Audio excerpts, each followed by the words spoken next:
போகுது. மோனிகாவும் ஹென்ரியும் ஒரு கட்டத்துல அவங்க வெளியே போக வேண்டிய சிச்சுவேஷன் வந்துருது. அவங்களும் வெளியே கிளம்பிட்டு இருக்காங்க. வெளியே கிளம்பி போகும்போது நம்ம ரோபோ பையன் போல இருக்கான ஹீரோ அவன் வந்து தனியா இருப்பான் அப்படிங்கறக்காக நம்ம மோனிகா வந்து ஒரு டெடி பொம்மையை எடுத்து கொடுக்குறாங்க. அந்த டெடி பொம்மை வந்து ஒரு ரோபோ அவன் கையில கொடுத்து விட்டு அனுப்பிடுவாங்க. தனியா இருப்பான் அப்படின்னு பார்த்தா அவனுக்கு ஒரு துணை கொடுத்துட்டு அவங்க வாட்டுக்கு வெளியே கிளம்புறாங்க. ஒரு கட்டத்துல வந்து அவனுக்கு ஒரு மொபைல் கால் வருது. அந்த கால் அட்டன் பண்ணும்போது அவங்களோட சொந்த பையன் வந்து கோமால இருந்து வெளியே வந்துட்டான் அப்படிங்கிற மாதிரி ஒரு நியூஸ் வருது. டக்குனுங்கிறது கிளம்பி ஹென்ரியும் மோனிகாவும் ஹாஸ்பிட்டலுக்கு போறாங்க.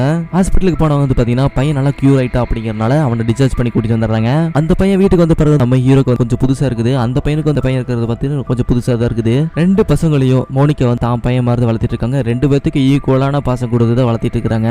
ஹீரோ வந்து மோனிகாட்ட போய் ஒரு புக் பினாக்கியா அப்படிங்கிற ஒரு புக்கை கொடுத்து நைட்டு தூங்கும் முதல்ல சொல்லுங்க அப்படின்னு சொல்றாங்க. நம்ம ஹீரோயின் வந்து இந்த கதை சொல்ல ஆரம்பிக்கிறாங்க. கதையில ஒரு லைன் வரும். பப்பட்டுக்கு ப்ளூ ஃபேரியா அப்படிங்கிறவங்க வந்து பவர் கொடுத்து மனுஷனா மாத்திருக்காங்க அப்படிங்கிற மாதிரி ஒரு லைன் வருது. அந்த லைன் நம்ம ஹீரோ வந்து பாத்தீங்கன்னா பிடிச்சி வச்சுட்டு நம்மளும் வந்து மனுஷனா மாறலாமா, நம்மளும் மனுஷனா மாறி